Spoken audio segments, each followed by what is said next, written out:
आप सभी से आग्रह स्थान ग्रहण करने के लिए।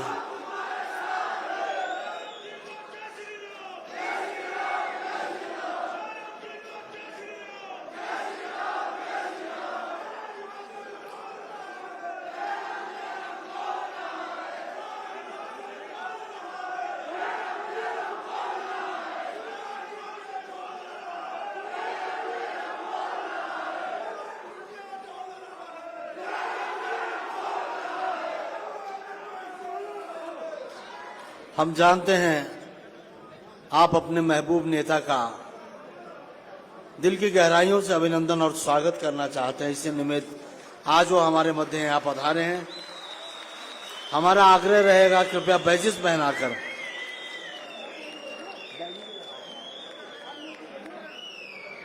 माननीय मुख्यमंत्री महोदय, माननीय मंत्री महोदय, मंचासीन अन्य अतिथियों का बैजिस लगाकर अभिनंदन और स्वागत करें।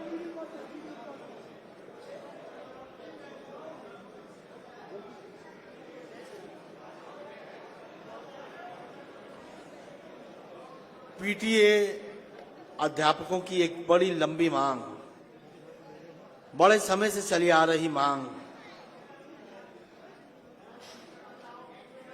चूंकि विकट परिस्थितियों में आपके द्वारा इस प्रदेश में शिक्षा को आगे बढ़ाने के लिए बहुत बड़ा योगदान रहा है और माननीय मुख्यमंत्री महोदय के उदार हृदय, उदात्त कर्मों ने उस मांग को माना है। हम पीटीए संघ की ओर से माननीय मुख्यमंत्री महोदय का कोटि कोटि आभार व्यक्त करते हैं।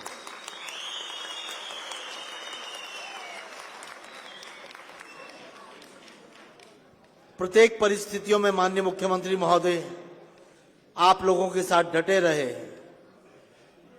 आप लोगों की मांगों के प्रति चिंतन किया, मनन किया और आज वो समय था जब उन्होंने आपकी इस मांग को पूरा किया।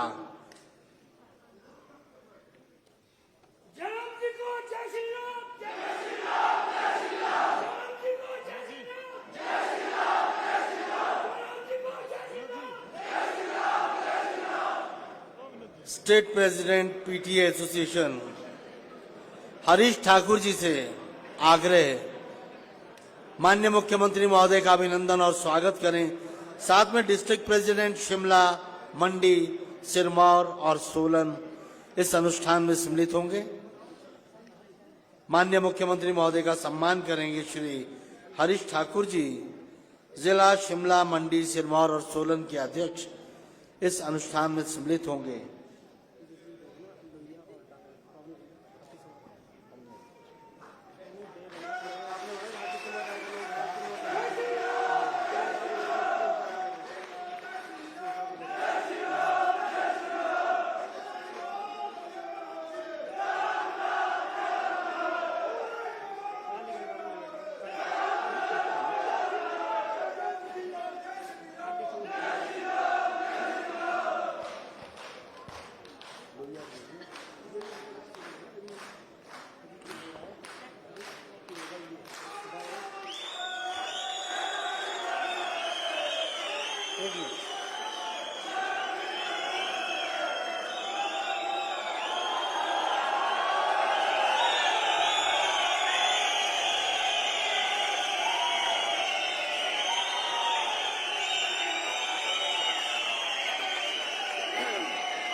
हाटी समुदाय के जो शिक्षक हैं वो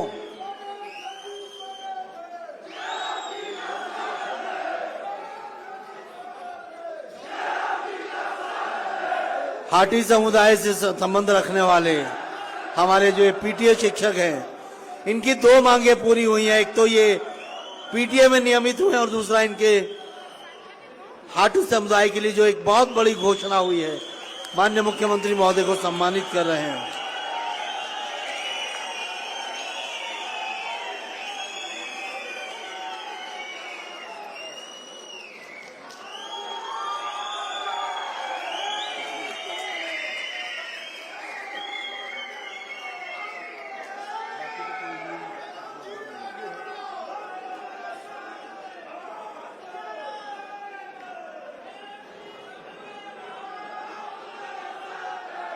बहुत बहुत धन्यवाद।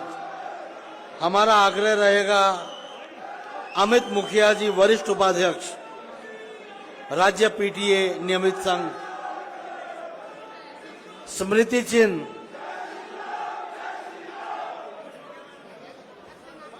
चिन्ह माननीय मुख्यमंत्री महोदय को, हरीश जी और सभी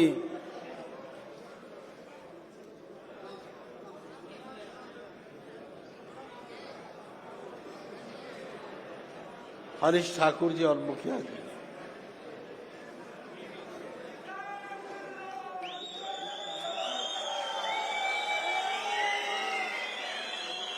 मां सरस्वती की ये प्रतिमा, चांदी की ये प्रतिमा, धन्यवाद।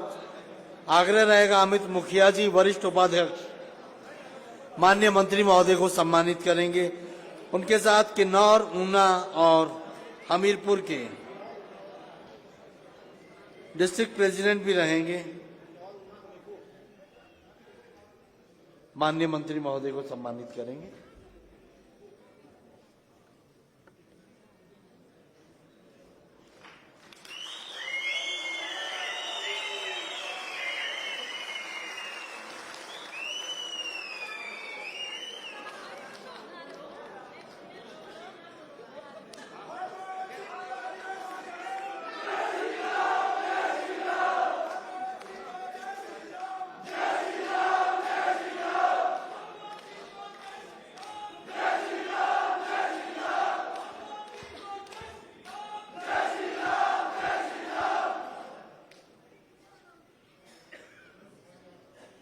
आपके प्यार, आपके खुशी और आपके स्नेह का ये सिलसिला यहीं थमा नहीं है और सम्मान की इस कड़ी में एक भव्य हार, ये भव्य हार नहीं, ये भव्य एक व्यवहार है, आपकी संवेदना है जो माननीय मुख्यमंत्री महोदय के प्रति प्रकट कर रहे हैं, प्यार के रूप में, स्नेह के रूप में जो तोहफा माननीय मुख्यमंत्री महोदय ने दिया है।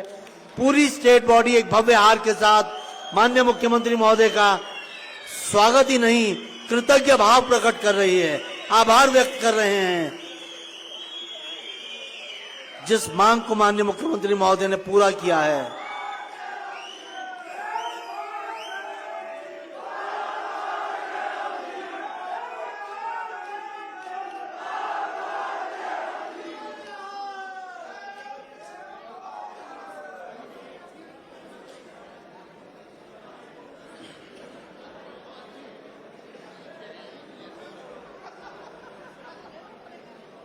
हमारा विनम्र आग्रह हिमाचल प्रदेश पीटीए नियमित संघ के प्रदेश अध्यक्ष आदरणीय श्री हरीश ठाकुर जी से स्वागत संबोधन के लिए आदरणीय श्री हरीश ठाकुर।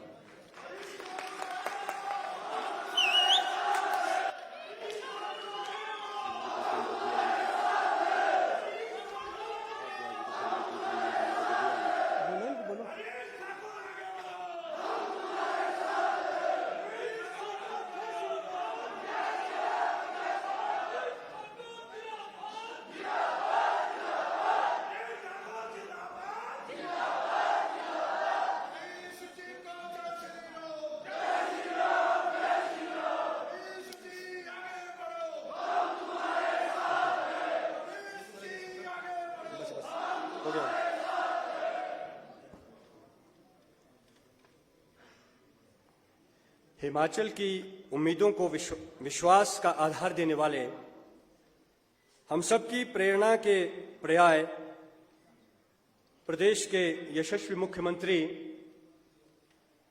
आदरणीय श्री जयराम ठाकुर जी हमारे बीच में हिमाचल प्रदेश सरकार में वर्तमान में शहरी एवं विकास मंत्री, और जब हमारा संघर्ष का दौर चला था उस वक्त हमारे शिक्षा मंत्री रहे आदरणीय श्री सुरेश भारद्वाज जी, हमारे बीच में उपस्थित शिक्षक महासंघ के आदरणीय श्री मामराज पुंडीर जी,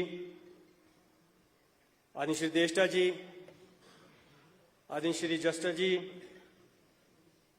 पीटीए नियमित अध्यापक संघ के प्रदेश के हमारे चेयरमैन आदरणीय श्री विवेक मेहता जी, उपाध्यक्ष आदरणीय श्री अमित मुखिया जी, महासचिव आदरणीय श्री शिशुपाल गाजटा जी, व इस कार्यक्रम में विशेष रूप से हमारे जो अतिथिगण पधारे हैं, प्रदेश के कोने कोने से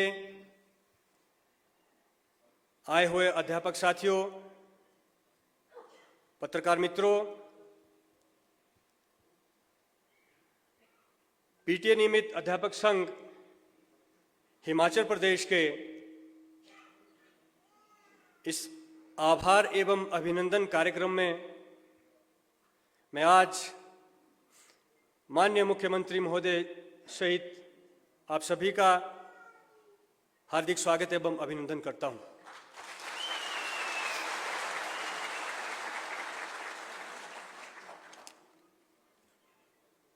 जैसे कि कार्यक्रम आभार एवं अभिनंदन, इसका नाम है,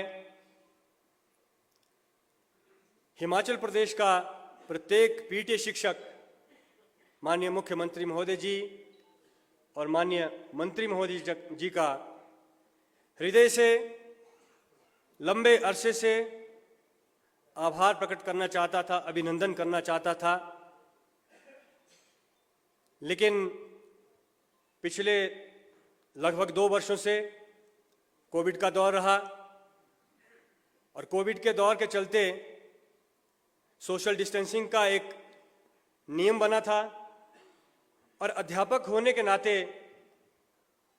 हमने कभी नहीं चाहा कि हम नियमों की अवहेलना करें, नियमों को तोड़ें।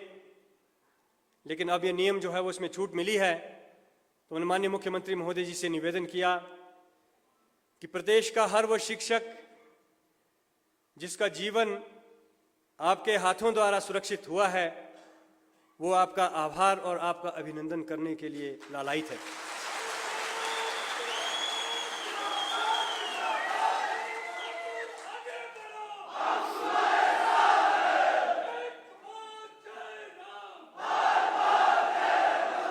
महोदय, प्रदेश का हर अध्यापक आपका ऋणी है। आपने समय समय पर पीटीए अध्यापकों की पीड़ा को समझते हुए हमारे दुख दर्द को दूर किया है और उसको अपना दुख दर्द समझते हुए हर समय हमारे साथ चट्टान की तरह खड़े रहे। विधायक के रूप में,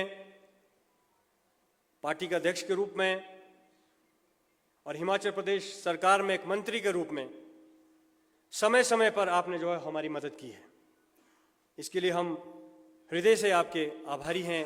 आजीवन आपका हम पर यह कर्ज रहेगा। माननीय महोदय, प्रदेश में पीटीए नीति 2006 में आई।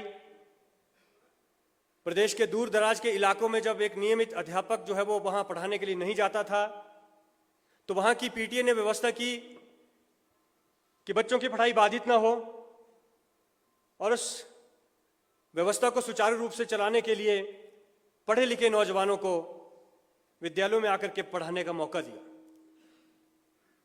और 2006 में ये पॉलिसी बनी और 2006 से लेकर 2022 तक पूरे प्रदेश में जो है हम लोग विद्यालयों में शिक्षा की अलख जगा रहे हैं। लेकिन इस बीच हमारे सभी साथियों ने बहुत ऐसे पड़ाव देखे जो आपसे अछूते नहीं है। वो इसलिए अछूते नहीं है क्योंकि आपने हमारी समस्या को बहुत नजदीक से देखा है। हमारे बहुत सारे साथी जो हैं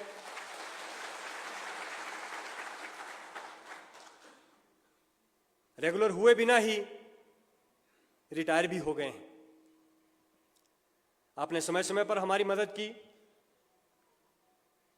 ग्रांटीनेट बढ़ाने में आपकी महत्वपूर्ण भूमिका रही। अपनी मांगों को एक अनशन के रूप में जब हम मनवाने की कोशिश कर रहे थे तो आपने उसमें मध्यस्थता करके जो है वो उस अनशन को तुड़वाया और बाद में हमारी ग्रांटीनेट में 3000 का इजाफा किया। इस बात के लिए भी हम आपका धन्यवादी हैं। माननीय महोदय, इतना ही नहीं, उसके पश्चात एक ऐसा दौर भी आया था, हमारी नौकरी के ऊपर इतना बड़ा संकट का बादल छाया था कि किसी भी क्षण हमारी नौकरी जो है वो जाने वाली थी। मुझे आज भी याद है, हम आपसे आपके आवास में मिले। आप उस वक्त पार्टी के अध्यक्ष थे और आवास में मिलने पर हमने आपको अपनी व्यथा सुनाई और व्यथा को आपने बड़ी गंभीरता पूर्वक सुना और एक जो है ऐसा निर्णय सरकार से करवाया कि मानवीय दृष्टिकोण अपनाते हुए हमारी सेवाओं को निरंतर जारी रखा जाएगा।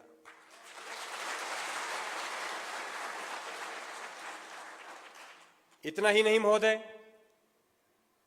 जब भी कभी हमें संकट आता था तो आप हमारे तारणहार बनकर के उस संकट को खत्म करने की आप कोशिश करते थे। उसके बाद हम पर एक ऐसा संकट आया कि हमारा मामला जो है वो सुप्रीम कोर्ट में चला गया। 2015 की बात करता हूं।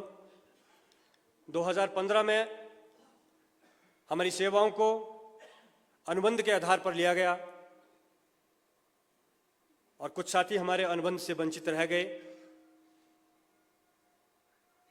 उनको भी अनुबंध के बराबर जो है वो वेतन दिलाया गया। उसके बाद मामला सुप्रीम कोर्ट में पेंडिंग होने की वजह से हम लोगों में बहुत निराशा का वातावरण था। जैसे कि मैंने कहा कि समय समय पर आपने हमारी मदद की और मदद करने वाले इंसान की मदद भगवान जरूर करता है, मेरा ऐसा मानना है। जनता के प्रति मानवीय दृष्टिकोण रखने वाले व्यक्ति के लिए ईश्वर की हमेशा एक अपार कृपा, एक असीम कृपा रहती है और उस ईश्वर की कृपा से, आपकी नेक नियति से हमें यह सौभाग्य मिला कि हिमाचल प्रदेश में मुख्यमंत्री के रूप में आप विराजमान हुए।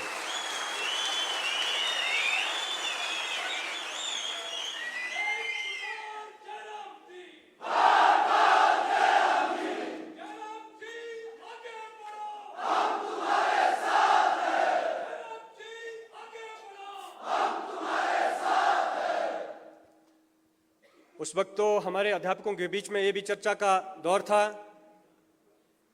कि पीटीए का हितैषी व्यक्ति जो है आज प्रदेश की सत्ता में सत्तासीन हुआ है।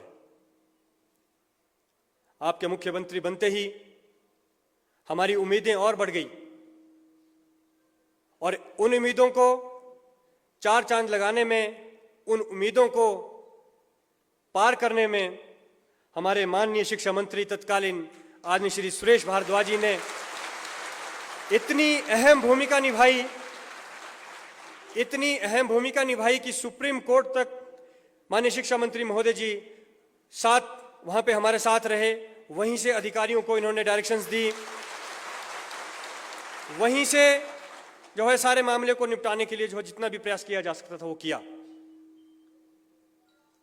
2018 में हम लोगों को नियमित होना था, लेकिन सुप्रीम कोर्ट में मामला लंबित होने की वजह से हम नियमित नहीं हो पाए और उस मामले को सुप्रीम कोर्ट से निकालना था। कैसे निकालना था? मामला सिर्फ पीटीए पर नहीं था, मामला पैट, पैरा और जीवीयू के ऊपर भी था। उस केस का नाम Chandramohan Negi versus state of Himachal Pradesh था और उस केस की पैरवी के लिए हिमाचल प्रदेश सरकार की तरफ से जो अधिवक्ता होना चाहिए था वो सशक्त अधिवक्ता होना चाहिए था। हालांकि हमारे जितनी भी यूनियंस थी उन्होंने भी अलग अलग अधिवक्ता करके रखे थे, लेकिन अगर सरकार का अधिवक्ता जो है वो ढीला होता या पैरवी अच्छे से नहीं करता तो हम चाहे जैसे मर्जी एडवोकेट्स खड़ा कर दें, हमें लाभ मिलने वाला नहीं था। माननीय महोदय, आपने जब दिल्ली में हम इस केस के से संबंध में थे तो वहां चर्चा हुई कि इस केस से हमको कौन निकाल सकता है, तो दो नाम सामने आए, एक तुषार मेहता जी का और एक परमजीत सिंह पटवालिया जी का। तो सब साथियों ने यह कहा कि तुषार मेहता जी, उनका विदेश दौरा भी रहता है, कहीं सुप्रीम कोर्ट में हमारा केस लग गया और तुषार मेहता जी वहां पे उपलब्ध नहीं हुए तो दोबारा दिक्कत हो जाएगी। तो सबने जो ये तय किया कि भी सरकार की तरफ से हमको परमजीत सिंह पटवालिया जी होने चाहिए। हमने आपसे दिल्ली से विनम्र निवेदन किया और मुझे ये बताते हुए, यहाँ पे उपस्थित सभी अध्यापकों को ये बताते हुए हर्ष अनुभव हो रहा है कि दिल्ली से मैंने आपसे विनम्र निवेदन किया और शाम को 6 बजे उसी दिन पटवालिया जी से हमारी मीटिंग जो है आपने तय करवा दी। हम आपका एहसान कभी नहीं भूल सकते माननीय महोदय। और उसके परिणाम 2020 में सामने आए और 2020 में जो है वो आपके आशीर्वाद से हम लोग सुप्रीम कोर्ट के चंगुल से जो है वो बच करके बाहर निकल गए। और 2020 एक ऐसा समय जिस वक्त प्रदेश क्या, देश क्या, पूरे विश्व भर में कोरोना महामारी जैसा एक भयंकर संकट आया था और उस संकट के चलते जो है वो हर प्रदेश की, हर देश की सरकारें जो है नौकरियां कम कर रही थी, नौकरियों में कटौती कर रही थी, नई नौकरियां किसी को नहीं दे रही थी। आपने वहां भी मानवीय दृष्टिकोण दिखाया। हम आपसे मिले, आपसे निवेदन किया कि एक बहुत लंबा अरसा हो गया है, हमारे बहुत सारे साथी जो वो 50 साल की उम्र पार कर चुके हैं, कईयों के बच्चे कॉलेजेस में पढ़ रहे हैं, कईयों के बच्चों की शादी होने वाली है, कई लोग बीमारी से ग्रसित है, उनको इलाज का खर्चा चलाने के लिए उनको पैसे की आवश्यकता पड़ती है, वो उनको जो है वो नहीं, उनका गुजारा नहीं चल पा रहा है। तो अगर हो सके तो इस कोरोना काल के संकट के दरमियान ही आप जो है हमें नियमित करें तो हम पर आपकी कृपा रहेगी। तो आपने दोबारा एक बार फिर से आगे आकर के 7,000 लोगों के लिए जो है वो ऐसा फैसला लिया जो हमारा परिवार है, हमारे रिश्तेदार हैं, जन्मों जन्मों तक हम आपको याद रखेंगे।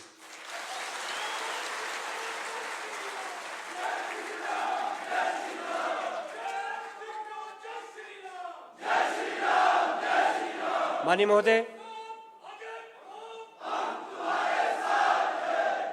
महोदय, जन्मों जन्मों तक मैं इसलिए कह रहा हूं कि जब एक परिवार की आर्थिकी सुदृढ़ होती है तो आने वाली पीढ़ियों के लिए जो है वो समस्या नहीं रहती है। अगर आप हमको नियमित नहीं करते, हमारी आर्थिकी सुदृढ़ नहीं करते, तो हो सकता है जिस संकट के दौर से, जिस मजबूरी के दौर से हमने वक्त व्यतीत किया, हमारी आने वाली पीढ़ी को, हमारे बच्चों को भी वैसे ही संघर्ष करना पड़ता। इसलिए हम तो आपको याद रखेंगे ही रखेंगे, लेकिन हमारे आने वाले जो पीढ़ी है वो भी आपको हमेशा जो इस बात के लिए जो है वो याद करती रहेगी। माननीय महोदय, इस बीच एक दौर ऐसा भी आया जब सुप्रीम कोर्ट में केस लंबित था, तो उस वक्त बहुत जद्दोजहद चलती रही कि हम रेगुलर हो सकते हैं। कुछ लोग ऐसे कहते थे कि हम रेगुलर हो सकते हैं, कुछ लोग कहते थे कि भी नहीं, केस पेंडिंग होने की वजह से हमारा नियमितीकरण नहीं हो पा रहा था। तो सभी जो कानूनविद है,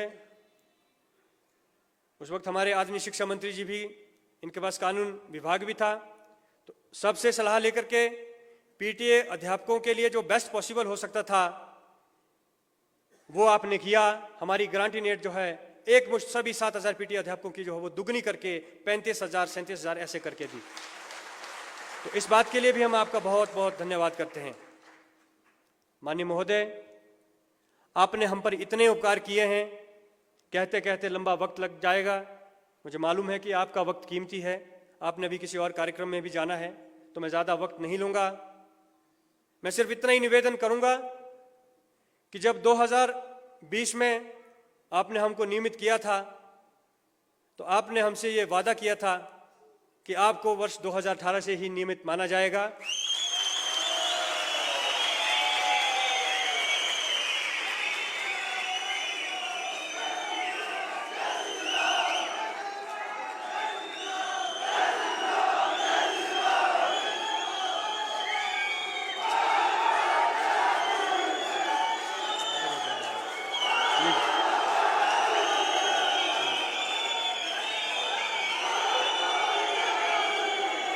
बट हो गया प्लीज।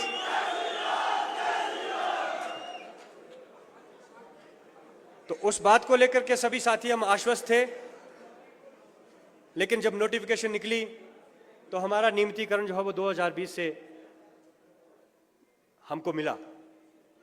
माननीय महोदय, आज आपका आभार कार्यक्रम है, आपका अभिनंदन कार्यक्रम है।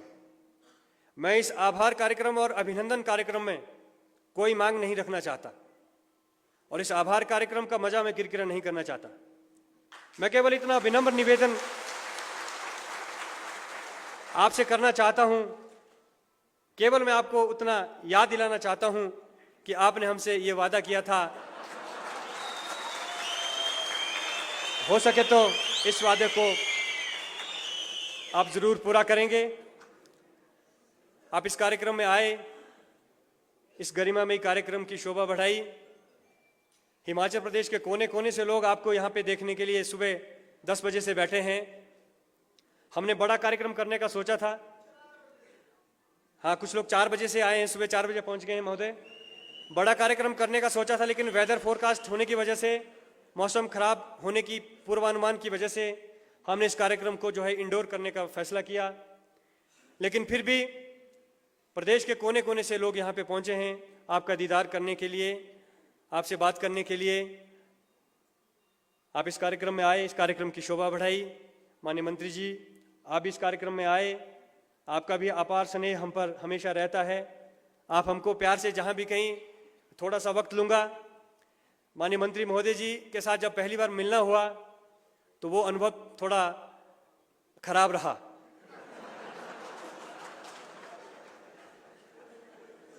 लेकिन वक्त बीतते बीतते, मैं सच कह रहा हूं, लेकिन वक्त बीतते बीतते अनुभव ऐसा हुआ कि जब भी कहीं, जहां भी कहीं सचिवालय में हो, विधानसभा में हो या कहीं बाहर हो, तो इनके मुंह में 2 शब्द रहते हैं, आप ही लाल टोपी हरी टोपी।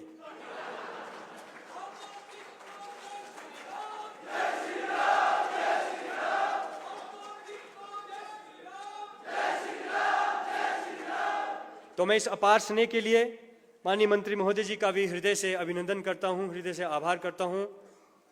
माननीय मुख्यमंत्री महोदय, आपका विशेष लगाव, विशेष आशीर्वाद, विशेष प्यार हम पे है। मैं तो ये कहूँगा कि मुझ पर आपका आशीर्वाद है और मेरे सब साथियों पर आपका आशीर्वाद है। मैं उम्मीद करता हूँ कि ये आशीर्वाद, ये प्यार, ये स्नेह ऐसा आजीवन बना रहेगा।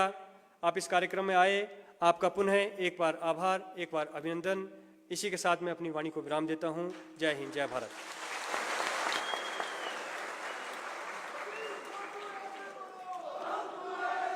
धन्यवाद हरीश ठाकुर जी।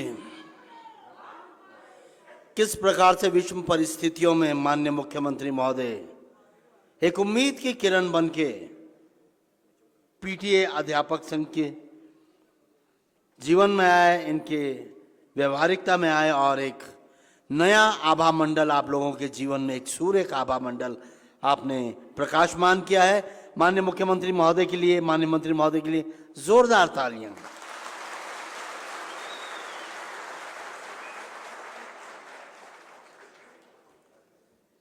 विनम्र आग्रह हिमाचल प्रदेश की राजनीति की। माफी चाहूंगा, स्मृति चिन्ह माननीय मंत्री महोदय को और जो माननीय मंत्री महोदय के साथ जो अतिथि आए हैं उन्हें भी सम्मानित करें।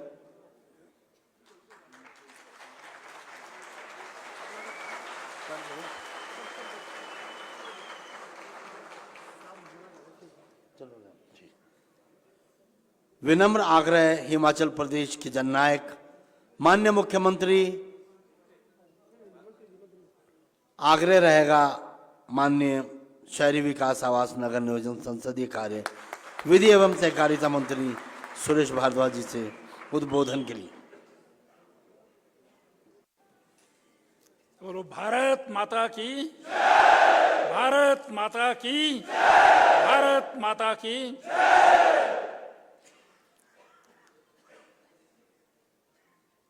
पीटरहॉफ सभागार में आज हरी टोपी और लाल टोपी के कॉम्बिनेशन वाले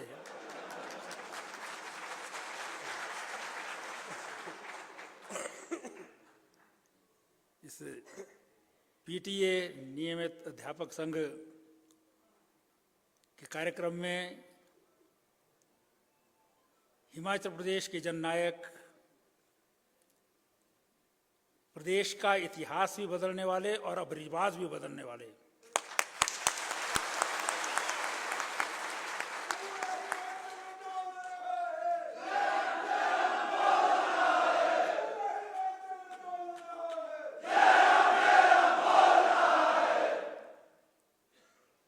हमारे प्रदेश के यशस्वी मुख्यमंत्री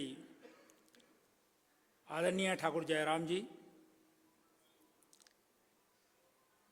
पीटीए अध्यापक संघ के हरी टोपी वाले प्रधान श्री हरीश ठाकुर जी और लाल टोपी वाले उप प्रधान श्री अमित मुखिया जी,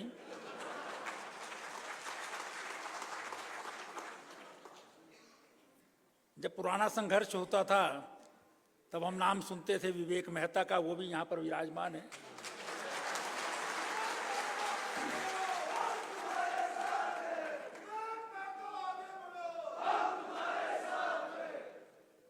हमारे प्रदेश के किसान मोर्चा के महामंत्री हैं श्री संजीव देष्टा जी और हमारे शिमला मंडल के अध्यक्ष भी हैं श्री राजेश शारदा जी। यहाँ हिमाचल प्रदेश के कोने कोने से आए सभी अध्यापक बंधुओं भगिनी, आपने लंबी लड़ाई के बाद एक मुकाम पाया है और इस सफलता के लिए मैं आपको बहुत बहुत बधाई देता हूँ। मैं आभार व्यक्त करना चाहता हूँ हिमाचल प्रदेश के जननायक आदरणीय ठाकुर जयराम जी का। जयराम जी को जय श्री राम, जय श्री राम, जय श्री राम। जयराम जी को जय श्री राम, जय श्री राम, जय श्री राम। जिन्होंने विधायक रहते हुए, मंत्री रहते हुए, पार्टी का अध्यक्ष रहते हुए आपकी मदद की और जब स्वयं बागडोर संभाली प्रदेश की तो आपकी आशाओं पर पूरा उतरते हुए जो एक असंभव काम था उसको संभव करके दिखाया और आपके साथ साथ पीटीए के साथ साथ पैट और पैरा और उसके बाद और भी बहुत सारे, सबका जो है वो उद्धार किया, नियमितीकरण किया।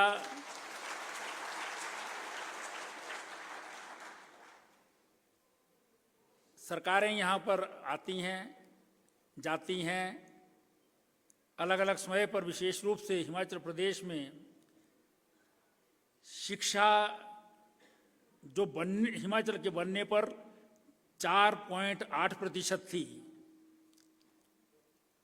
वो बढ़कर के आज लगभग 100% हो गई है। और हिमाचल प्रदेश शिक्षा के क्षेत्र में देश के जो सबसे अग्रणी राज्य हैं उनमें से एक है, जिसका श्रेय आप सभी को जाता है। विभिन्न समय पर जो जो पॉलिसी बनी, अध्यापक बने, उनको जाता है। कोई हिमाचल प्रदेश जो है वो बहुत रिमोट एरियाज हैं, यहाँ पर बैकवर्ड एरियाज हैं,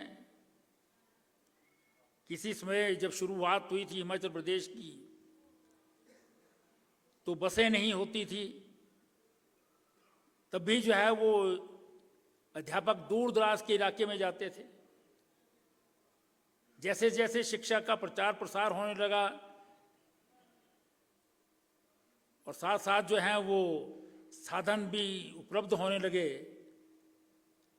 तब भी बहुत सारे ऐसे स्थान हैं जहां पर शिक्षक नहीं पहुंच पाते थे जो नियमित होते थे।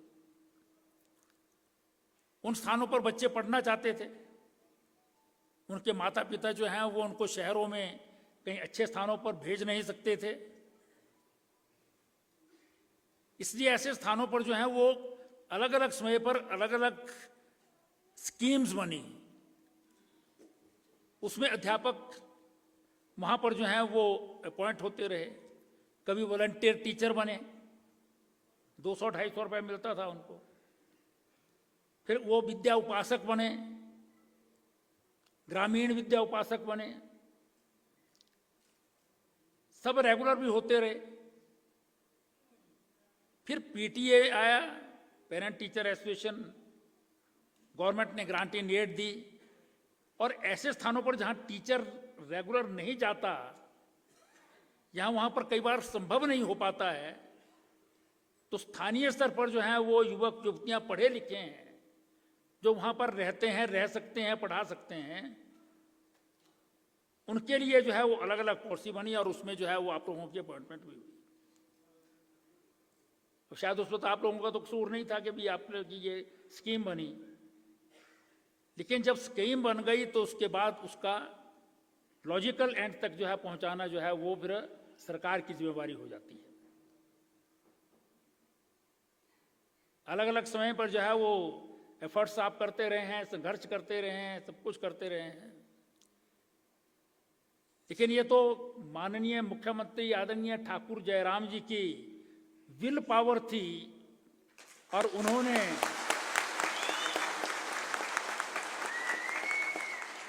मुझे भी आदेश दे रखे थे कि इनका कुछ करना है।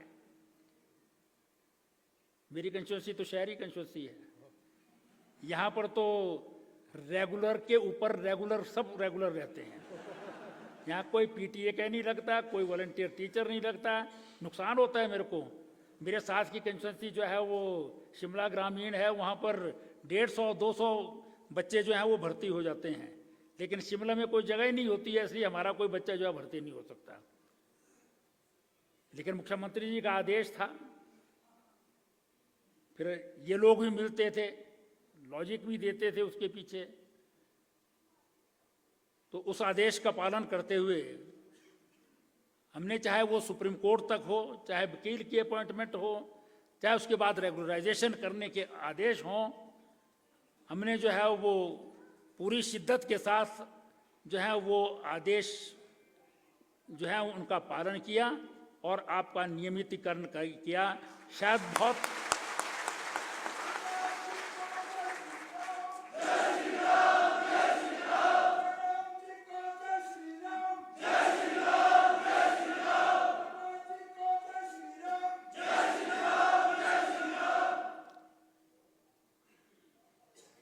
क्योंकि ये एक पूरे जो है प्रोसेस में जो है वो किसी चीज़ को लाना वो बहुत आसान काम नहीं था। लेकिन हिमाचल प्रदेश के, इसीलिए मैंने प्रारंभ में कहा था कि इतिहास बदलने वाले हैं। 2017 से पहले हिमाचल प्रदेश में सरकारें आती थी, जाती थी। इनके साथ भी मैं मजाक इसलिए किया करता था कि भी हरी टोपी और लाल टोपी इकट्ठी कर दी। पहले ये होता था 5 साल हरी टोपियां दिखाई देती थी, आप सब भी हरी टोपियां पहनते थे।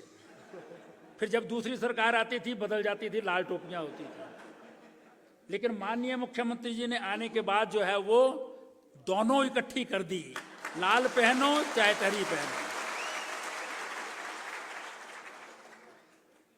कोई भेदभाव नहीं रखा।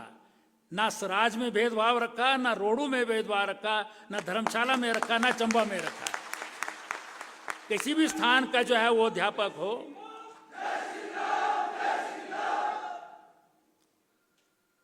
और उसके अंतर्गत जो है वो नियमितीकरण हुआ है और पहले ही हम सोच रहे थे कि भाई आपका कार्यक्रम ऐसा नहीं हो सकता कि कोई डिमांड ही ना हो, लेकिन मेरे को बड़ी खुशी हुई क्योंकि वैसे तो रोजाना मिलते रहते थे ये, लेकिन भाषण मैंने पहली बार सुना हरीश ठाकुर का।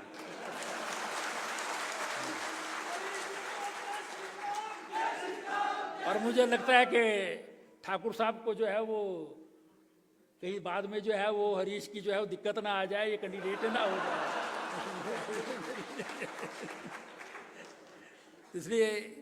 लेकिन बहुत अच्छा जो है वो अपने मतलब to the point sequence wise जिस तरह से जो है इन्होंने प्रेजेंटेशन की, और यही प्रेजेंटेशन जो है वो आपके इस कार्यक्रम के लिए जो आप आए नियमितकरण के बाद आभार करने, वो इसी प्रेजेंटेशन का नतीजा है। क्योंकि ट्रेड यूनियन का जो है वो तरीका ही यही है कि वहां पर जो है वो संघर्ष होता है पर नेगोशिएशंस भी होती हैं। जो आप बाहर नारे लगाते हैं उसके बाद जब टेबल पर बैठते हैं तो किस तरह से अपनी बात को प्रेजेंट करते हैं और नेगोशिएट किस ढंग से करते हैं, उसी का फल होता है कि मिलता है। बहुत सारे लोग आते थे, अब कई बार जो है वो, अब मेरी मुश्किल ये है कि मैं बहुत सालों तक वकालत करता रहा हूँ, तो इसलिए इधर से आर्गूमेंट आ गया तो मेरे को उसका काउंटर आर्गूमेंट देना ही देना होता है। तो कई बार जो है हरीश की भाषा में जो वो खराब लगता था, अभी भी लगता है बहुत लोगों को, मैं इसी तरह से जो है वो काउंटर करता हूं, क्योंकि उसका अर्थ होता है कि भी आप जो है अपनी बात प्रॉपर काउंट अगर जो है आर्गूमेंट देंगे तो हम समझ जाएंगे उसको कि भी कैसा करना चाहिए। तो इसलिए जो है वो बहुत अच्छी तरह से जो है प्रेजेंट किया, और आज भी जो है बहुत अच्छी तरह से ये भी बोला कि मैं कोई मांग नहीं कर रहा हूं, लेकिन मांग भी कर ली। और मुझे उम्मीद है कि आदरणीय मुख्यमंत्री जी जो हैं वो बहुत ही संवेदनशील हैं। हर एक तरह के लोग इनके हम कैबिनेट में देखते हैं, बाहर देखते हैं। आप ही की तरह जो है वो और भी बहुत सारे जो हैं वो अध्यापक में हैं, दूसरे डिपार्टमेंट्स के हैं। किस प्रकार से हर एक के लिए जो है वो पूरा लिख कर के लाते हैं कि ये होना चाहिए, ये होना चाहिए, ये होना चाहिए। फिर सबको जो है वो कि इसको लॉ से कैसे होना है, फाइनेंस से कैसे होना है, पर्सनल से कैसे होना है, एक एक चीज़ के बारे में मतलब इतनी संवेदनशीलता मुझे नहीं लगता आज तक के किसी भी चीफ मिनिस्टर में हिमाचल में रही हो।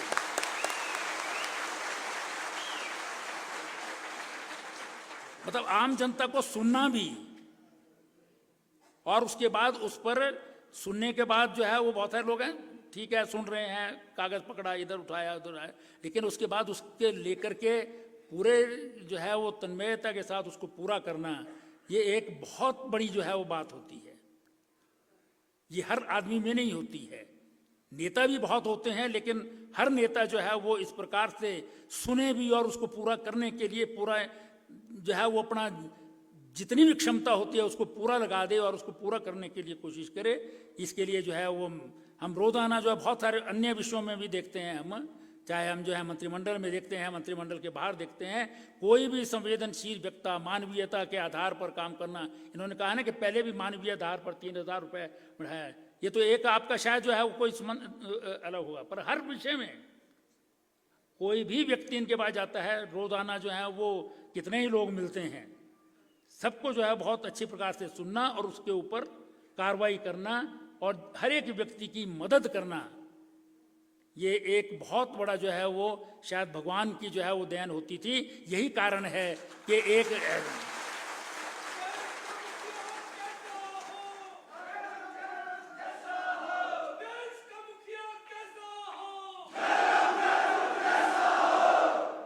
यही कारण है कि जो व्यक्ति 9 किलोमीटर स्कूल जाता रहा हो, 9 किलोमीटर घर वापस पैदल जाता रहा हो,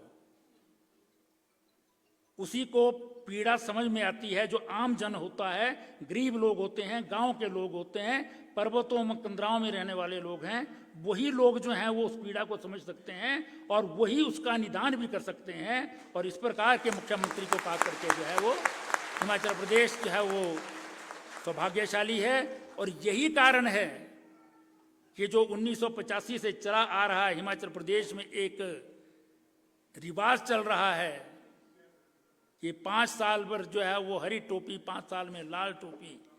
इस बार ये दोनों टोपियां समाप्त होकर के एक ही टोपी रहने वाली है और हिमाचल प्रदेश में रिवाज बदलना है। और जैसा हरीश ने कहा और आप लोगों का यहाँ पर जो है वो जिस प्रकार से जो है उसके ऊपर प्रसन्नता व्यक्त करने का जो है तरीका है, उससे मुझे लगता है कि हिमाचल प्रदेश में रिवाज बदलेगा। माननीय मुख्यमंत्री जी जो हैं वो हिमाचल प्रदेश आगे बढ़ेगा। आपका आपने याद रखा 2 साल बाद भी देर हुई, वो तो महामारी के कारण हुई, लेकिन आपने याद रखा और ये कार्यक्रम किया और आभार व्यक्त किया, इसके लिए भी धन्यवाद आपका। बहुत बहुत धन्यवाद। जय भारत, जय हिंद।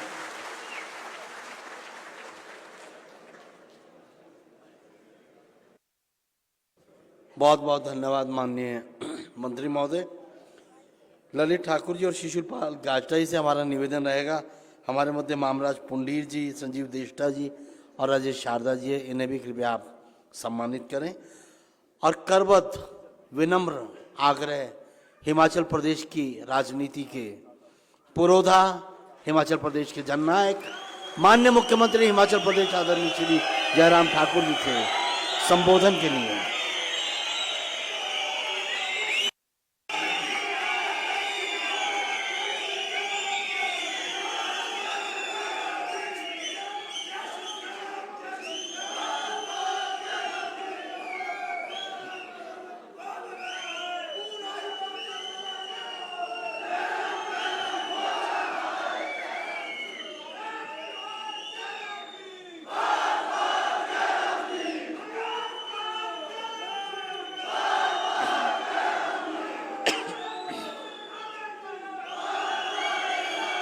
भारत माता की, भारत माता की, भारत माता की।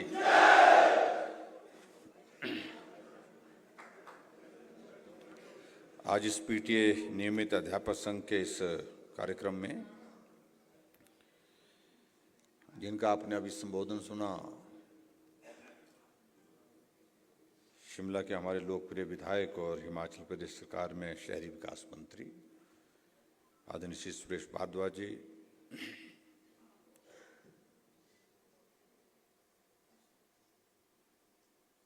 पीटीए के हमारे प्रदेश के अध्यक्ष हरीश ठाकुर जी, उपाध्यक्ष अमित मुखिया जी, उनके साथी विवेक मेहता जी, शिशुपाल जी, प्रताप फौजी जी, ललित ठाकुर जी, कपिल जी, हरिओम जी, किरण नेगी जी, सुभाष भारद्वाज जी और यहाँ ममराज पुंडीर जी और हमारे मंडल के शिमला के अध्यक्ष भी यहाँ पर, शारदा जी यहाँ पर हैं और उपस्थित सभी यहाँ देवी और सज्जनों,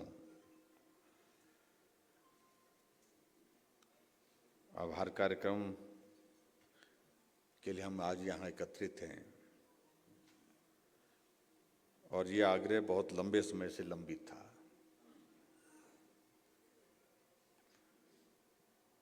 हमने सोचा था कि काम हो गया, 1-2 बार बोलेंगे कि हम आपका आभार व्यक्त करना चाहते हैं और उसके बाद फिर बोलेंगे कि अब हो गया, अब क्या करना है। लेकिन आप लोगों ने जिद पकड़ी हुई थी और हरीश जब भी मिलते थे तो बार बार कहते रहते थे कि कार्यक्रम रह गया। हमने कहा क्या कार्यक्रम रह गया, तो हम सब लोग मिलना चाहते थे। हालांकि अलग अलग जगह अलग अलग समय में हमारा मिलना होता रहा, लेकिन सामूहिक रूप से मुझे लगता है कि लंबे अरसे के बाद इस प्रकार से मिलना आज हुआ है। और आज आप लोगों ने ये कार्यक्रम यहाँ जो रखा है आभार का, उसके लिए मैं भी आभार व्यक्त करता हूँ।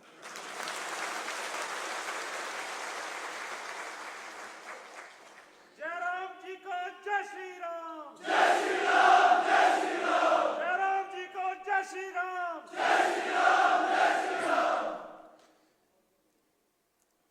मैं मैं भारद्वाज जी को कह रहा था कि आजकल लोग बहुत टेक्निकल हो गए हैं।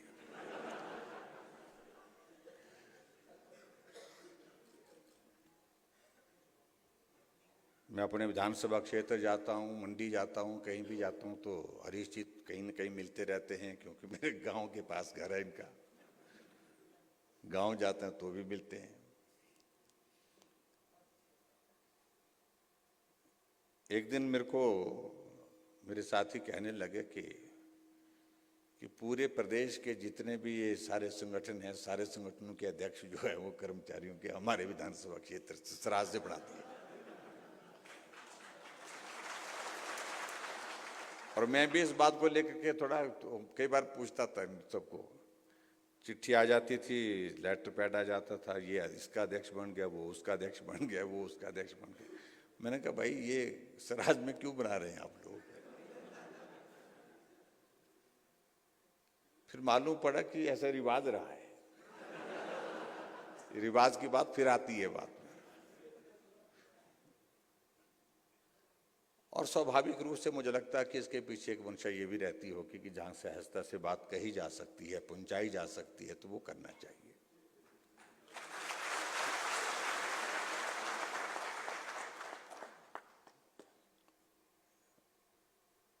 और जहां तक पीटीए की बात है, पीटीए के लिए हम उस वक्त भी लड़ाई लड़ते रहे जब हम सत्ता में भी नहीं थे।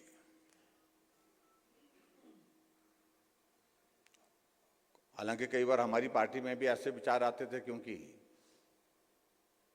सभी के क्षेत्र की परिस्थितियां एक जैसी नहीं है।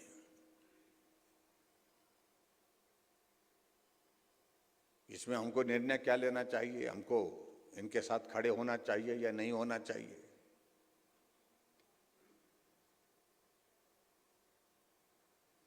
लेकिन हमारा इनके साथ, आप लोगों के साथ खड़े होने की वजह सबसे बड़ी बात तो यही है कि हिमाचल के ग्रामीण क्षेत्रों में, दूर दराज के इलाके में, जहां कर्मचारी पहुंचाना मुश्किल हो जाता है, पहुंचाया तो फिर वहां रखना मुश्किल हो जाता है, टिकाना मुश्किल हो जाता है, वहां कोई अगर काम कर रहे थे, टिक करके काम कर रहे थे, ईमानदारी से काम कर रहे थे, तो हमारे वो पीटीए के हमारे साथी कर रहे थे।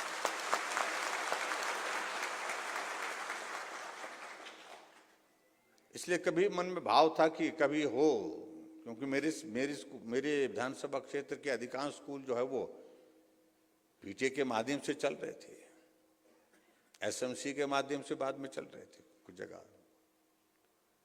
तो ऐसे हालात में हमने इस बात को लेकर के तय किया कि जो लोग ऐसी विकट परिस्थितियों में काम कर रहे हैं, जब भविष्य के सामने एक बहुत बड़ा प्रश्न चिन्ह है, कल मालूम नहीं क्या होगा, जो निश्चित नहीं था, लेकिन फिर भी एक मकसद के साथ लगे हैं कि हमें काम करना है और कल हमारा भविष्य सुरक्षित होगा, इस उम्मीद के साथ आप लोग लगे हुए थे। और इसलिए फिर मैंने इस बात को सोचा, कई वर्षों से आप काम कर रहे हैं तो मानवीय दृष्टिकोण यही बनता है कि आपके भविष्य के बारे में, आपके बच्चों के भविष्य के बारे में भी हम सबका सोचना, ये हमारा दायित्व बनता है। मैंने एक बार नहीं, अनेकों बार देखा मैंने, छोटे छोटे बच्चों को भी गोद में लेकर के अपनी बात को कहने के लिए हमारे पीटीए के कर्मचारी हमारे पास प्रस्तुत होते थे।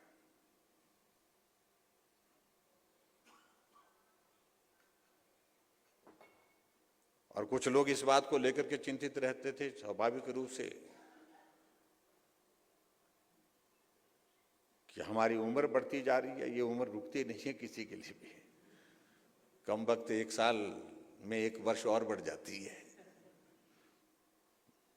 तो इसलिए किसी के बस की बात नहीं है, उम्र तो बढ़ती रही। कुछ लोगों का यह था कि अब अगर हमारी उम्र एक सीमा से पार हो जाएगी तो हमारा भविष्य तो समाप्त हो जाएगा। इसलिए कई बार लगता था कि भाई मदद करनी चाहिए, रास्ता क्या निकलेगा। और विपक्ष में रहते हुए भी हम आप लोगों के साथ खड़े होते रहे। सरकार बनी तो हमारे सामने इस बात का प्रश्न आया कि अब भविष्य को सुरक्षित करने के लिए क्या करना चाहिए। तो तय यही हुआ कि इस लड़ाई को लड़ना है। और नौबत यहां तक आ गई कि सुप्रीम कोर्ट तक लड़ना पड़ा। और ऐसी परिस्थिति में एक बात को लेकर के फिर कौन वकील हो, आपका पक्ष मजबूती के साथ वहां पर प्रस्तुत हो, यह बहुत आवश्यक था। और इसलिए जो भी हम सरकार की ओर से जो मदद कर सकते थे, जिस रूप में कर सकते थे, वो करने का हमने प्रयत्न किया। और मुझे इस बात की खुशी है कि आखिरकार उसमें हम सफल हुए। और आज मैं इस बात को देखता हूं कि हमारे हिमाचल प्रदेश में जितने भी आप सब सारे लगे हैं, मैं उसमें डिटेल में जाना भी नहीं चाह रहा हूं। अगर हम उनमें सब बातों का हम जिक्र करते रहें तो बहुत लंबा वक्त लगेगा। तो सभी को सुरक्षित करने की दृष्टि से जो किया जा सकता था उस वक्त की परिस्थितियों में वो करने का हमारा प्रयास हुआ और उसमें सफलता हासिल हुई। और सच कह रहा हूं कि उस वक्त मुझे भी इस बात का आनंद हुआ जब आपका भविष्य सुरक्षित हुआ। एक अनुभूति, एक एहसास जिसको बोल सकते हैं।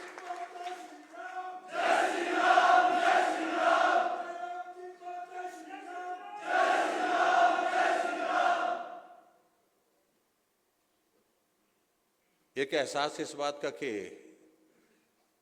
किसी के भविष्य को बनाने में और उनके बच्चों के भविष्य बनाने में हम कुछ मदद कर सके, ये एक बहुत बड़ा संतोष होता है। और उस दृष्टि से वो सारी चीजें की और हम आगे बढ़े। और आज मुझे इस बात की खुशी है कि आप एक सुरक्षित, जिसको बोल सकते हैं, भविष्य की तलाश में जहां भटक रहे थे, वो तलाश आपकी पूरी हो गई। एक सुरक्षित भविष्य आपके पास है, आपके परिवार के लिए, आपके बच्चों के लिए। और उसके लिए निश्चित रूप से आप सबको बहुत बहुत बधाई।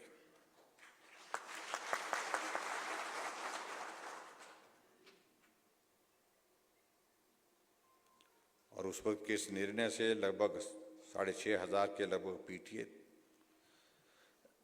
3300 के लगभग शायद पैट थे ना, 3300 के लगभग पैट थे और 97 जो है हमारे पैरा टीचर्स में थे। और बीच में ये उससे पहले एक दौर ये आया कि भाई पैसे बहुत कम मिलते हैं, तो एक दौर हमको उस वक्त लगा कि आपको कि जो हमारा जो आपको GIA जो है वो उसमें थोड़ा सा इंक्रीज करना चाहिए। हमने 3000 का इंक्रीज भी किया था ताकि थोड़ा आपके लिए राहत का एक दौर निकल सके। देखिए, अध्यापकों का एक बहुत बड़ा रोल होता है समाज के निर्माण में, देश के निर्माण में। जिस भी देश में टीचर्स अपना दायित्व जो है जिम्मेवारी के साथ समाज को दिशा देने के लिए, जो हमारी नई पीढ़ी है उसको, उसका भविष्य को एक दिशा देने के लिए काम करता है, उस देश का भविष्य निश्चित रूप से सुरक्षित होता है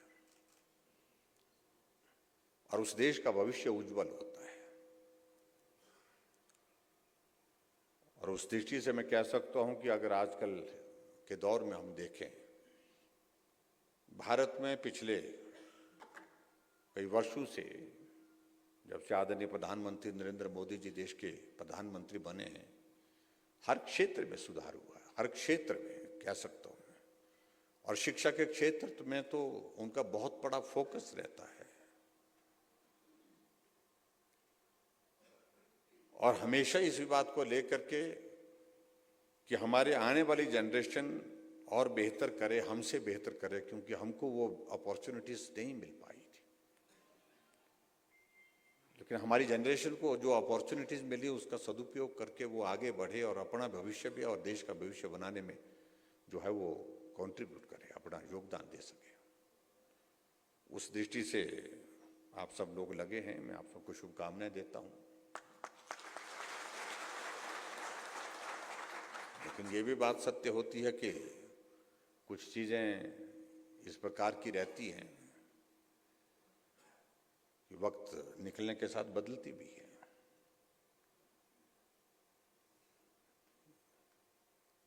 ये अच्छी बात है कि आपने सुरेश भारद्वाज जी के उस दौर को याद रखा है। आजकल उनके पास महकमा और है, लेकिन इन्होंने उस वक्त भी, जबकि इनको कोई लाभ नहीं था, व्यक्तिगत रूप से अगर देखते शिक्षा मंत्री के नाते, क्योंकि इनके यहाँ पर तो एक भी पीटीए का आदमी नहीं है मेरे ख्याल में।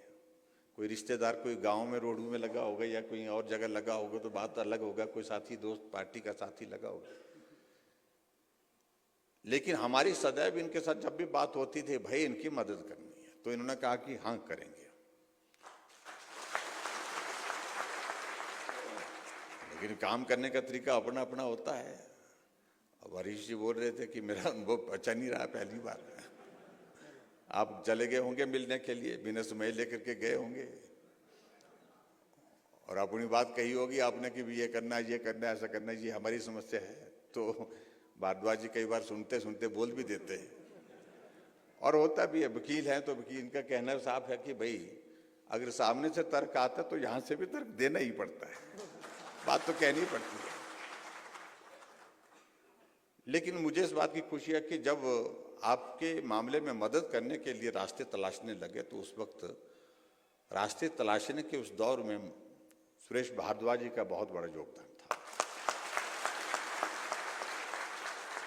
मदद का रास्ता क्या हो सकता है?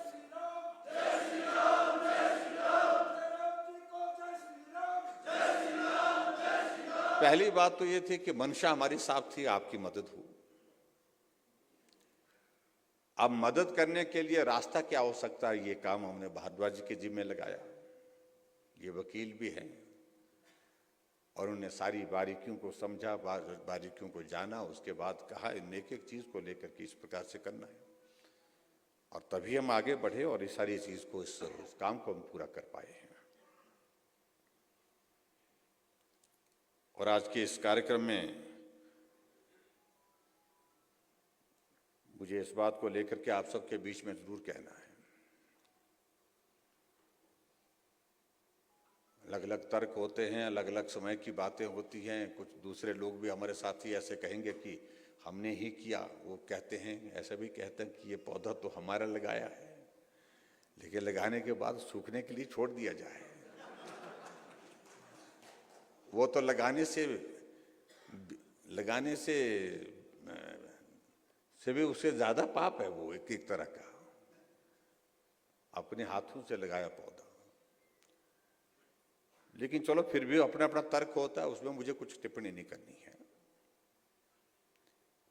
लेकिन हमने एक मानवीय दृष्टिकोण के नाते जो सारी चीजों को लेकर के एक आकलन किया, उसके नाते हमने कहा कि अगर आपने पौधा लगाया है तो इसको सींचने का काम हम करेंगे।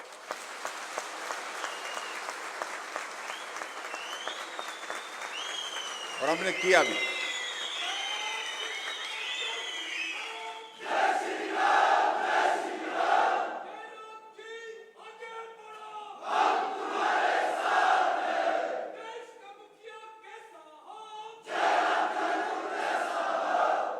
और आज हमें इस बात की खुशी है कि जो हमारा सींचा हुआ पौधा, वो आज वो फल देने वाला हो गया। ये अंतर है, मुझे लगता है कि समझने और समझाने की आवश्यकता है।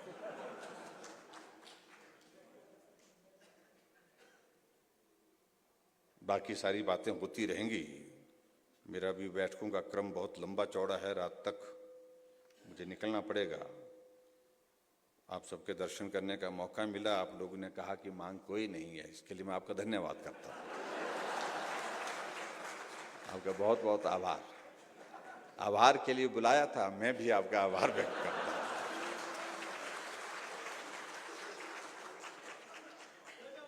और ना आभार का भार आपके ऊपर, ना आभार का भार हमारे ऊपर। ये अच्छा है। लेकिन अंत में इन्होंने एक बात कही कि मांग नहीं कर रहा हूं, लेकिन जो बात कही है, हमने पहले भी एक ही बात कही कि भाई हम रास्ता तलाशेंगे समाधान का। और जो आप लोगों ने बात कही है, और जब लगाने की बात आई तो उस वक्त नोटिफिकेशन हुई तो वो रिट्रोस्पेक्टिव इफेक्ट से नहीं हुई, वो प्रोस्पेक्टिव इफेक्ट से हुई। और उस वक्त आप लोगों ने कहा कोई बात नहीं, हो गया, कोई ठीक है, हो गया, बहुत अच्छा था। मुझे अच्छी तरह से याद है उस वक्त आप लोगों को लगा कि भाई एक बार हाथ में लग जाना चाहिए जरा, बाकी बाद में देखेंगे। आज कैबिनेट में हम चर्चा कर रहे थे, हमारे कुछ साथियों ने, कर्मचारियों ने कहा पहले पदनाम के लिए लड़े, अब आकर के बोलते कि पदलाभ भी चाहिए। तो स्वाभाविक, उनका बुरा नहीं, ऐसा नहीं है कि उन्होंने गलत मांग की है। ये स्वाभाविक रूप से एक टेक्निकल टर्म्स होती हैं, कुछ चीजें टेक्निकल चीजें होती हैं, पहले ये कर लेते हैं फिर उसके बाद देखेंगे भाई।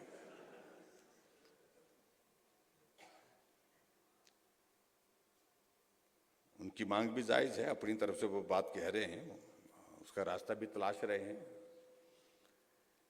और जहां तक आप लोगों ने जो बात कही है कि रिट्रोस्पेक्टिव इफेक्ट से इसको लागू करने की जो बात है और इसकी फाइनेंशियल इम्प्लीकेशंस को मैंने कहा है कि इसको वर्कआउट करिए, कितना होता है, कुछ तो हमने दिया भी शायद में, कुछ थोड़ी बात है,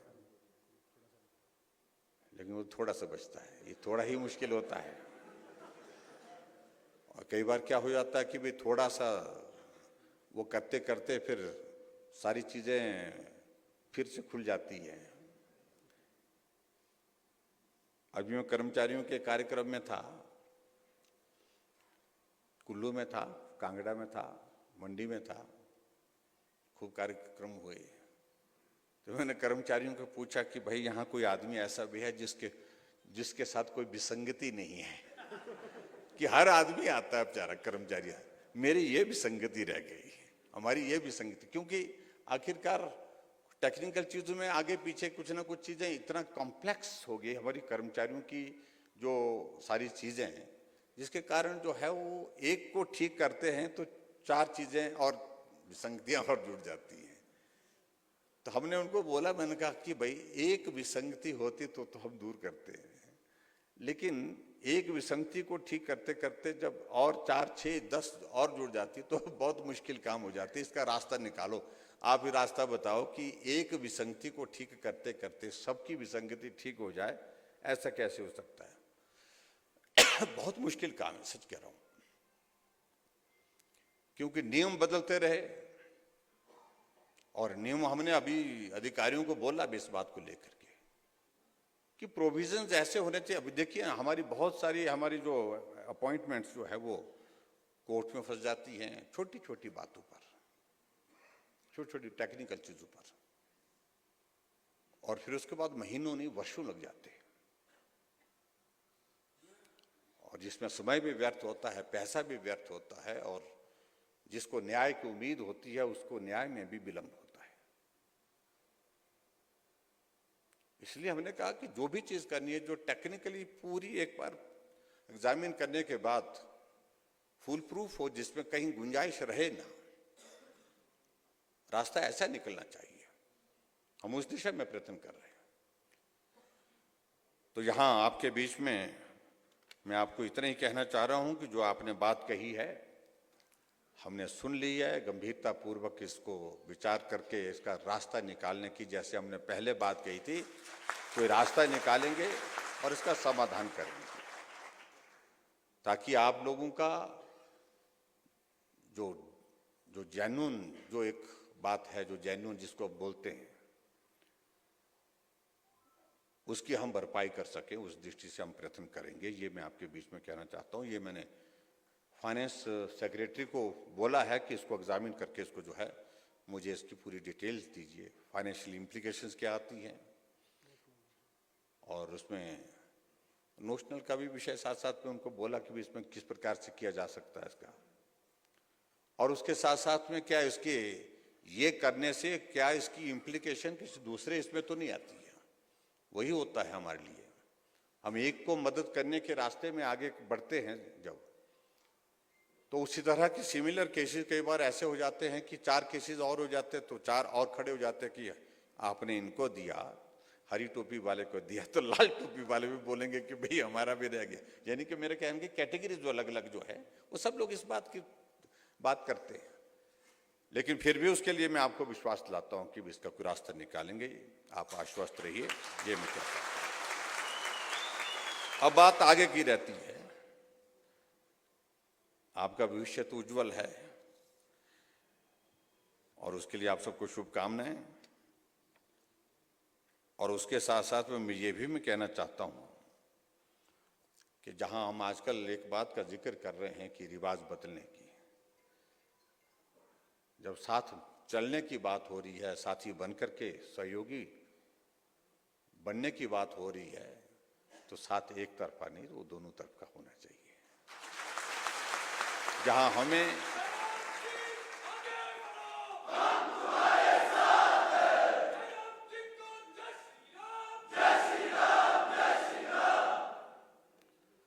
और जहां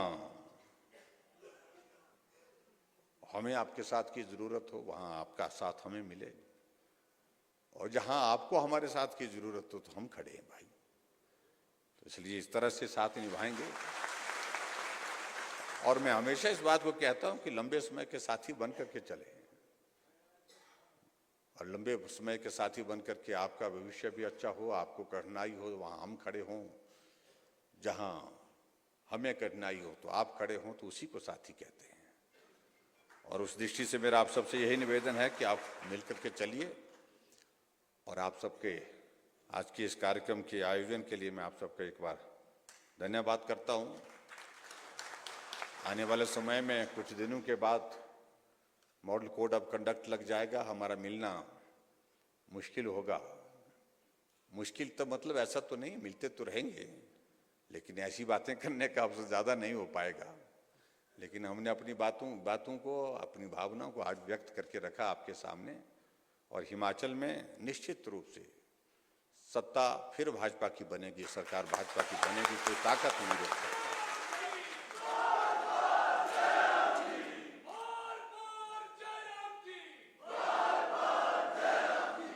तो उसके लिए आप सबकी शुभकामनाएं चाहिए। इतनी ही बात कहते हुए मैं अपनी बात को पूरा करता हूं, और एक बार फिर से आज के इस कार्यक्रम के लिए बहुत बहुत धन्यवाद। नमस्कार, जय हिंद। बहुत बहुत धन्यवाद माननीय मुख्यमंत्री महोदय, आपका स्नेह मार्गदर्शन हमें मिला। आगाज हरी टोपी ने किया था, अंजाम लाल टोपी पर। आग्रह रहेगा श्री अमित मुखिया जी से आभार उद्बोधन के लिए।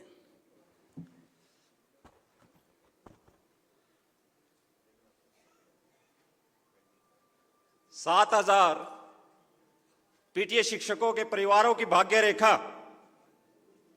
हिमाचल प्रदेश के लोकप्रिय और हिमाचल प्रदेश की बोली वाली जनता के विकास के मसीहा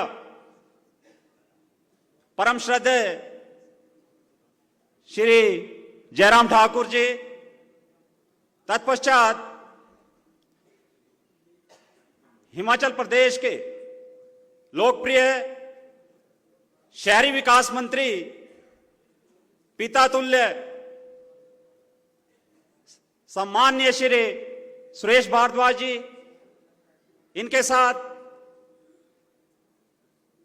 में आए शिक्षक महासंघ के प्रांत महामंत्री डॉक्टर मामराज पुंडीर जी, शिमला भाजपा मंडल अध्यक्ष शारदा जी, यहां पर पीटीए शिक्षक संघ हिमाचल प्रदेश के लोकप्रिय अध्यक्ष मेरे छोटे भाई हरीश ठाकुर जी, चेयरमैन विवेक मेहता जी, प्रताप फौजी जी, कपिल बरसांटा जी, और यहां पर उपस्थित सभी शिक्षक साथियों। महोदय, जिस मानवीय दृष्टिकोण का आपने हमें परिचय दिया है, जो आपने दिखाया है, उसके लिए पीटीए शिक्षक संघ परिवार सहित आपका दिल की गहराइयों से बहुत बहुत हार्दिक अभिनंदन एवं धन्यवाद करता है। हमारे बच्चे, हमारे आने वाली पीढ़ी भी आपके इस एहसान को कभी नहीं भुला सकती जो आपने हमें इतना बड़ा तोहफा प्रदान किया है। उसके लिए मैं एक बार फिर से आपका यहां पर आगमन पर दिल की गहराइयों से पूरे पीटीए शिक्षक संघ हिमाचल प्रदेश की ओर से दिल की गहराइयों से बहुत बहुत हार्दिक अभिनंदन एवं धन्यवाद करता हूं। धन्यवाद।